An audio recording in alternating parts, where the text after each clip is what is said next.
TR2 के result के संबंध में, प्रिपरेशन के संबंध में माननीय अध्यक्ष महोदय ब्रीफ करेंगे। सबका स्वागत है। TRE2 के संबंध में बताने के पहले मैं थोड़ी बातें TRE1 के बारे में बताना चाहूँगा।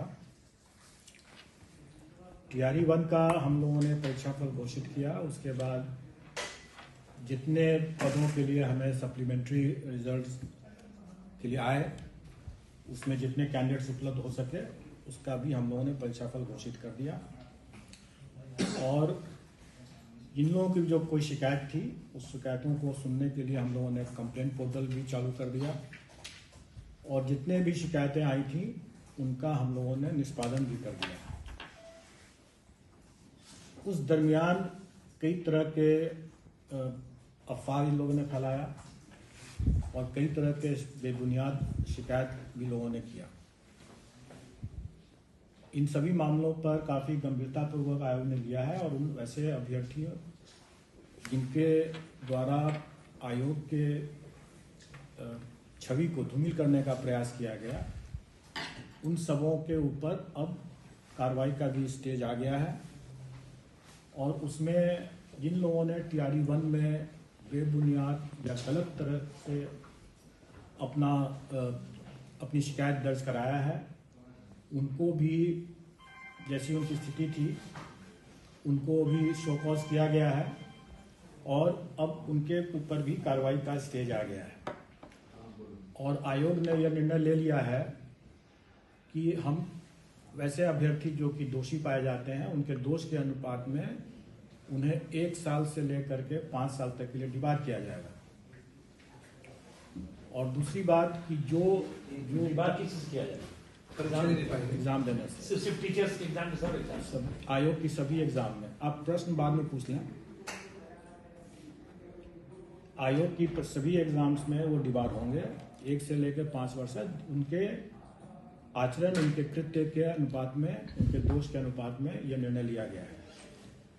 दूसरी बात कि जो लोग कदाचार करते हुए परीक्षा में पाए गए हैं, उन लोगों के वो हम लोग, जो मुन्ना भाई जैसे इसको कर रहे हैं लोग, उन लोगों को आजीवन के लिए इसमें डिबार किया जा रहा है। और भविष्य में भी जो भी TRE2 की परीक्षा में भी जो कदाचार करते हुए पकड़े गए हैं, उसमें दोनों को ही, जो मुन्ना भाई जो इम्पर्सनेशन जो किए हैं वो तो अभ्यर्थी शायद नहीं है, इसलिए वो उनको अगर आजीवन हम लोग अगर डिबार कर भी दें तो उनको ज़्यादा फर्क नहीं पड़ रहा है, इसलिए उनके ऊपर हम लोग कानूनी कार्रवाई भी कर रहे हैं और करते ही हैं। कई मामले में ऐसा होता है कि इम्पोस्टर जो होते हैं वो भी कहीं ना कहीं अभ्यर्थी रह चुके होते हैं या रहते हैं, तो वो आजीवन वो डिबार होंगे ही होंगे। उनके साथ साथ जिसके एवज में वो बैठा है वो तो अभ्यर्थी है ही, वो भी आजीवन डिबार होंगे। और ये चीज़ TRE1 से ही लागू हो जाएगा और TRE2 में भी इस चीज़ को हम लोग लागू करेंगे। और वही प्रक्रिया जो परीक्षा फल प्रकाशन होने के उपरांत जो किसी को भी कोई जेन्युइन शिकायत है तो उनको हम लोग शिकायत पोर्टल के माध्यम से उनकी शिकायत भी हम लोग सुनेंगे। और जैसा मुझे जानकारी है कि TRE1 में जो शिकायत पोर्टल जो हुई, उसमें जो शिकायतें आई, उसमें से सभी के शिकायत तो गलत ही पाए गए, लेकिन उसमें से करीब 42 के आसपास लोग जो हैं वो स्वतः वो सप्लीमेंट्री रिजल्ट में आ गए। तो वैसी स्थिति में उन पर कोई कार्रवाई नहीं की जा रही है।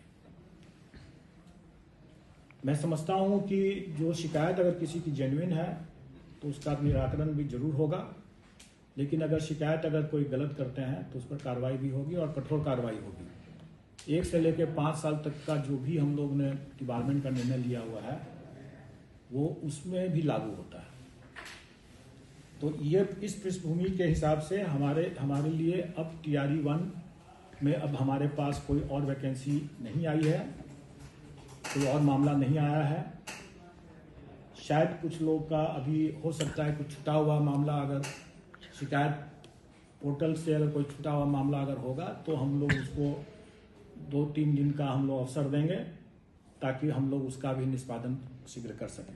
तैयारी 2 का जो अब रिजल्ट हम लोग बना रहे हैं, तैयारी 2 का अभी कोई भी रिजल्ट बना नहीं है, इसलिए लोग इसको तरह तरह के लोग फिर से अटकलबाजी करने लगे कि हम लोग ये कब हो रहा है तो ये हो रहा है। पहले भी लोग कह रहे थे कि खरवास खत्म होने के पहले आ जाएगा वगैरह वगैरह, कई तरह के लोग अपनी, या फिर लोग कट ऑफ करने लगते हैं, तरह तरह की बातें करने लगते हैं। मैं आपको थोड़ी सी इसके पृष्ठभूमि में कुछ जानकारी देना चाहूँगा कि ये कार्य कितना कठिन है, जटिल है, और उसमें ही छुपा हुआ रहेगा कि जो लोग ये मांग करते रहे हैं कि 1 सीट 1 रिजल्ट की जो मांग करते रहे हैं, मैं उसके बारे में भी आप लोगों को कुछ तथ्य दूंगा और आप लोग समझ जाएंगे कि अगर कोई चांद की इच्छा रखता है तो चांद तो दिया नहीं जा सकता। बोले हैं कि हम चांद पर पहुँच के घूमना चाहते हैं तो वो संभव नहीं होता है बहुत बार। देखिए, ये जो तैयारी 2 की जो परीक्षा है, इसमें हमें इस एक रिजल्ट नहीं है, इसमें हमें 90 रिजल्ट्स बनाने हैं, 90। और उसमें मैं बता दूं कि एजुकेशन डिपार्टमेंट के 63, सोशल वेलफेयर डिपार्टमेंट के 2 और SC/ST वेलफेयर डिपार्टमेंट के 2 और EBC/BC वेलफेयर डिपार्टमेंट के 25 इतने रिजल्ट्स बनाने हैं। मतलब इस एक परीक्षा या एक नाम तैयारी 2, लेकिन इसमें 90 रिजल्ट्स बनाने हैं। सर 90 तरह के 90 रिजल्ट्स निकलेंगे, 90 रिजल्ट्स निकलेंगे। और इसके तहत आपका फिर डिस्ट्रिक्ट एलोकेशंस भी जहां जहां होना है वो भी होना है, वो भी किया जाएगा। अब इसमें स्थिति यह है कि जो लोग इसकी डिमांड कर रहे हैं कि 1 जॉब 1 रिजल्ट, तैयारी 1 में इसका कोई नुकसान तो हुआ नहीं किसी को, क्योंकि मल्टीपल रिजल्ट्स के केस में सप्लीमेंट्री रिजल्ट से उसकी भरपाई कर दी गई जहां जहां संभव था। 1 जॉब 1 रिजल्ट संभव नहीं है देना। वो इसलिए संभव नहीं है, ऐसी बात नहीं है कि हम लोग इसको नहीं करते हैं। कई लोगों ने कहा कि यूपीएससी करता है, रेलवेज करता है, तो बीपीएससी क्यों नहीं करता? बीपीएससी तो कर ही रहा है। हमारे जो सिविल सर्विसेज की जो एग्जाम होती है, कंबाइंड सिविल सर्विसेज की जो एग्जाम्स हैं, उसमें तो हम लोग 1 जॉब 1 रिजल्ट तो करते ही हैं। आज से नहीं कर रहे हैं, वर्षों से कर रहे हैं। तो फिर क्या कारण है कि तैयारी में हम लोग इसको नहीं करते हैं या नहीं कर सकते हैं? मैं थोड़े आंकड़े आपको बता दूं आपकी समझ के लिए। कौन कौन से फैक्टर्स जो होते हैं हमको रिजल्ट बनाने में हमको ध्यान रखता है और हमारे रिजल्ट बनाने की प्रक्रिया को गंभीर बनाता है, जटिल बनाता है। हम लोगों ने 67 का जो फाइनल रिजल्ट बनाया, उसको हम लोगों ने सॉफ्टवेयर डेवलप करके बनाया। उसके पहले हम लोग जो भी कंबाइंड सिविल सर्विसेज का जो फाइनल रिजल्ट बनाते थे, उसमें जो अलग अलग जॉब्स का जो ऑप्शन लोग देते थे, उसको बैठाने के लिए हम लोगों को कम से कम 15 दिन लगता था मैनुअली करने में। 15 दिन से 1 महीना लगता था। क्योंकि हम लोगों ने सॉफ्टवेयर से किया और सॉफ्टवेयर डेवलपमेंट करने में थोड़ा टाइम लगता है, वो अलग बात है, लेकिन सॉफ्टवेयर को, उस आंकड़ों को प्रोसेस करने में भी 30 से 45 मिनट लगता है। और कौन से आंकड़े हैं उसके जो हम लोगों ने 67 में चला करके सॉफ्टवेयर को देखा, तो कौन से आंकड़े थे? नंबर ऑफ कैंडिडेट्स लगभग 2000, वैकेंसीज 802, रिजर्वेशन के जितने वैरायटी हैं उसके हिसाब से 16 तरह के होते हैं मामले, जॉब ऑप्शंस करीब 29 से 30 था। और इसको कंप्यूटर के सॉफ्टवेयर से प्रोसेस करने में 30 मिनट लगा, 30 से 45 मिनट लगा। इसी चीज को अगर हम अब तैयारी में लागू करने की बात अगर करें, क्योंकि मैनुअली तो खैर करना इस जन्म में तो नहीं संभव होगा किसी के लिए, लेकिन आप कंप्यूटर से भी अगर इसको इसी चीज को आंकड़े को अगर देखेंगे तो जहां 2000 की वैकेंसी थी कैंडिडेट्स थे वहां 6 लाख से अधिक कैंडिडेट्स हो जाते। जहां 800 की वैकेंसी थी 1.2 लाख की वैकेंसी हो जाती। जहां रिजर्वेशन का तो खैर दोनों में 16 है। जॉब ऑप्शंस में वहां पर 29 या 30 जॉब ऑप्शंस थे, यहां पर 5 लेवल्स हैं।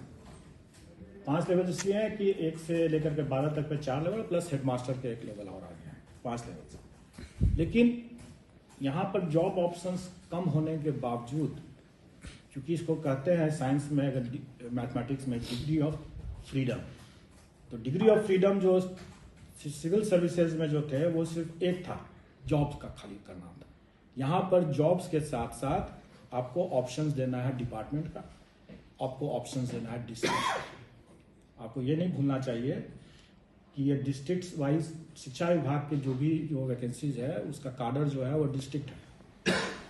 तो ये डिग्री ऑफ जो फ्रीडम जो हुआ सिविल सर्विसेज के मामले में, एक डिग्री ऑफ फ्रीडम अगर हम मान के चल सकते हैं, जॉब का खाली उसमें देखना होता है। इसमें 3 डिग्री ऑफ फ्रीडम है और ये तीनों डिग्री ऑफ फ्रीडम जो होते हैं वो अगर मैथमेटिक्स के जो लोग जानकार होंगे तो जानेंगे कि परम्यूटेशन कॉम्बिनेशन में कोई लीनियर स्केलिंग नहीं होता है, वो x to the power y हो जाता है। तो अब आप इसको कैलकुलेट करके देखेंगे तो मुझे तो लगता है कि शायद इसमें वर्षों लग जाएगा। इसकी प्रोसेसिंग करते करते हम करेंगे। अगर हम सारे डिग्री ऑफ ऑप्शंस को अगर हम उसको दें, सब्जेक्ट तो खैर एक ही सब्जेक्ट कर रहा है, तो ये सारे डिग्रीज ऑफ ऑप्शंस अगर हम देंगे तो आज हमारे पास में पूरे दुनिया में भी जो कंप्यूटेशन फास्टेस्ट कंप्यूटर को भी लगाया जाएगा तो भी इसमें मेनी फोल्ड टाइम लगेगा, जो कि व्यवहारिक किसी भी हालत से व्यवहारिक नहीं होगा। तो हमारे पास 2 ही समाधान है इसका, या तो हम डिग्री ऑफ फ्रीडम कम करें, मतलब कि हम उनको ऑप्शंस कम दें, हम डिस्ट्रिक्ट को ऑप्शंस न दें, डिपार्टमेंट को ऑप्शंस न दें, सीधा सीधी हम उसको सिर्फ लेवल को ऑप्शन दे करके हम निकाल दें, तो तब ये शायद कुछ संभव हो सकता है। लेकिन जैसा कि पिछले बार भी पीसी में काफी लोगों में से लोगों ने कहा था और मैंने देखा भी बाद में कि कई कैंडिडेट्स जो TRE 1 में सिलेक्शन जिनका हो चुका है वो TRE 2 में सिर्फ इसलिए एग्जाम दे रहे हैं क्योंकि उनको जिला गलत मिल गया या अपने पसंद का जिला नहीं मिला। तो इसका मतलब है कि ये डिग्री ऑफ फ्रीडम जो था, जो ऑप्शन जो था जिला का, इसको हम नकार नहीं सकते, हमको उसको देना ही देना। और वो अपना मेरिटोरियस कैंडिडेट अपना उसके पास अगर हम ऑप्शन डिनाई करते हैं इसलिए कि उससे कम मेरिट वाले लोगों को हम बेनिफिट दें, तो ये उनके लिए अन्याय होगा। इसलिए इसका सबसे सरल तरीका वही तरीका है कि मल्टीपल रिजल्ट्स दें और मल्टीपल रिजल्ट्स देने के बाद वो अपना विवेक अपना इस्तेमाल करे, अपना इंडिविजुअल, और जब उसके बाद जब जो सीट बचता है वो सीट अपने संबंधित विभाग अपने नीति के अनुरूप वो अगर आयोग को अगर देती है तो आयोग सप्लीमेंट्री रिजल्ट देगा, अगर आयोग को नहीं देती है तो नहीं सप्लीमेंट्री रिजल्ट दिया जाएगा। तो ये चीज कैंडिडेट्स पर और संबंधित विभाग के ऊपर होगा, निर्भर करेगा कि उसको किस तरीके से लिया जाए। जहां तक हमारे आयोग की बात है, आयोग कभी भी मेरिट के दरकिनार करते हुए कम मेरिट वाले के बेनिफिट में कोई निर्णय नहीं ले सकती। इसलिए हम तो अगर देना है ये ऑप्शंस तो हम अधिक मेरिट वाले का हम कोई भी डिग्री ऑफ फ्रीडम को कम नहीं करेंगे, उनके किसी भी ऑप्शंस में हम कटौती नहीं करेंगे और हम मल्टीपल रिजल्ट्स देंगे ही, और ये हमारी मजबूरी है, हमको देना ही है। सप्लीमेंट्री रिजल्ट से उसकी भरपाई होगी या नहीं होगी ये संबंधित विभाग के निर्णय पर होगा, और कैंडिडेट्स कौन से पद को खाली करेंगे कौन से पद को नहीं खाली करेंगे वो संबंधित कैंडिडेट्स के ऊपर भी निर्भर करेगा। कह दे दूं वैसे भी कि मेन रिजल्ट तो लोगों का अधिकार है, सप्लीमेंट्री रिजल्ट मांगना अधिकार नहीं है, और बिहार सरकार में वेटिंग लिस्ट का अधिकार कोई प्रावधान नहीं है। वैसे वेटिंग लिस्ट और सप्लीमेंट्री रिजल्ट में एक बहुत बड़ा अंतर है, लोगों को ये बात भूल जाते हैं। जब तक जॉब ऑफर नहीं दिया गया तब तक हमारे पास ही अधिकार है कि हम उसको परिवर्तित कर सकें, हम देख सकें कि डॉक्यूमेंट वेरिफिकेशन में जो छट गए हैं तो हम उसको हटा करके हम नया जॉब ऑफर नया लिस्ट बना सकते हैं, और वो सप्लीमेंट्री रिजल्ट का। एक बार जब जॉब ऑफर जब किसी को दे दिया गया तो वो चाहे ज्वाइन करे या ना करे, वो पोस्ट कंज्यूम हो गया, एग्जॉस्ट हो गया, क्योंकि अब वो कैंडिडेट के ऊपर डिपेंड करता है कि वो ज्वाइन करेगा कि नहीं करेगा। वो अब आपके हाथ में नहीं रहा, वो कैंडिडेट के हाथ में चला गया। और इसी में जो वेटिंग लिस्ट बनता है वो वेटिंग लिस्ट का सरकार में प्रावधान नहीं है। इसलिए यहाँ तक हम लोगों ने अपनी बातों को स्पष्ट कर दिया कि इसमें मल्टीपल रिजल्ट्स दिया ही जाएगा, वो हमारी मजबूरी है। और सप्लीमेंट्री रिजल्ट बनेगा नहीं बनेगा ये संबंधित विभाग के निर्णय पर डिपेंड करेगा। और हम लोग 90 रिजल्ट्स जो बनाना है हमें, ये हम अपनी सारी प्रक्रिया का पालन करके ही बनाएंगे। अभी हमारे कई ऐसे पेपर्स हैं जिसका कि फाइनल आंसर की नहीं आया है। आप जानते होंगे कि हमारा आयोग काफ़ी ट्रांसपेरेंट है और इसने अपनी एसओपी बना रखा है आंसर की के बारे में कि हम फर्स्ट प्रोविजनल निकालते हैं, सेकंड प्रोविजनल निकालते हैं, और दोनों स्तर पर हम ऑब्जेक्शन इनवाइट करने के बाद उसकी प्रोसेसिंग करते जाते हैं। और उस प्रोसेसिंग के बाद जब फाइनल आंसर की तैयार हो जाता है उसके बाद ही हम रिजल्ट निकालते हैं। तो हम लोगों ने आज आप लोगों को इसलिए इनवाइट किया कि हमारे कई मामले के हमारे होमवर्क तैयार हो चुके हैं, क्योंकि उसके पहले का हमारा बाकी जो बायोमेट्रिक अटेंडेंस सिस्टम से देखते हैं, हम कैंडिडेट्स को आइडेंटिफाई करते हैं, वो सब हम जो लिस्टिंग करते हैं कैंडिडेट्स को भी जो हम लोगों ने अभी ऑप्शंस दे रखा था। खास करके आपने देखा होगा कि SC/ST वेलफेयर डिपार्टमेंट के मामले में चूंकि वैकेंसी उसकी बाद में आई थी, इसलिए हम लोगों ने उसको समेकित करके ही किया था, शिक्षा विभाग के साथ उसकी वैकेंसी को जोड़ के किया था। और बाद में हम लोगों ने उनसे ऑप्शन मांगा, जैसे आप जिला का ऑप्शन देते हैं वैसे 38 जिला के साथ साथ 39वें स्थान पर इसको भी रखते हुए आपको ऑप्शन दिया गया था। अगर आप ऑप्शन दें सो फार सो गुड, ऑप्शन नहीं भी देते हैं तो भी हम आपको कंसिडर करके करेंगे ही करेंगे, लेकिन तब वो अल्फाबेटिकल ऑर्डर या उस सूची के क्रम में हम उसको अलॉट करेंगे। लेकिन हम लोग का फर्ज था कि हम लोग विकल्प उसको दे दें, बता दें कि अगर आप चाहते हैं तो SC/ST डिपार्टमेंट में जाना चाहते हैं तो जा सकते हैं। तो उसके हिसाब से वो ऑप्शन किया था, उसका भी डेडलाइन खत्म हो चुका है, वो भी हमारे पास आ गए। तो ये सारे तथ्य जो हमारे पास आते हैं, इन आंकड़ों को हम एक साथ इकट्ठा करते हैं, उसमें देखते हैं और उसके हिसाब से जो हम अपना लिस्टिंग बनाते हैं, जो अपना होमवर्क करते हैं जिसको कहा जाए, वो हम कर चुके हैं। जो हमारा OMR की जो स्कैनिंग होती है जिसके बेसिस पर हम लोग रिजल्ट बनाएंगे, वो हमारा हो चुका है। आंसर की हमारा अभी सभी पेपर्स का अभी फाइनल नहीं हुआ है, उसकी प्रोसेसिंग चल रही है और बिना आंसर की के हम रिजल्ट नहीं देंगे। अब हमारे पास जैसे जैसे आंसर की कंप्लीट होता जा रहा है, जैसे जैसे हम सॉफ्टवेयर से, जैसे मैंने बताया कि हम लोग सभी काम को करने के लिए हम लोगों ने सॉफ्टवेयर विकसित कर लिया है, इसलिए हम लोग जैसे जैसे आते जाएगा, आंसर की फाइनल होते जाएगा, हम उसका रिजल्ट देते जाएंगे। और रिजल्ट देने की ये प्रक्रिया जो है आज से ही प्रारंभ हो जाएगी।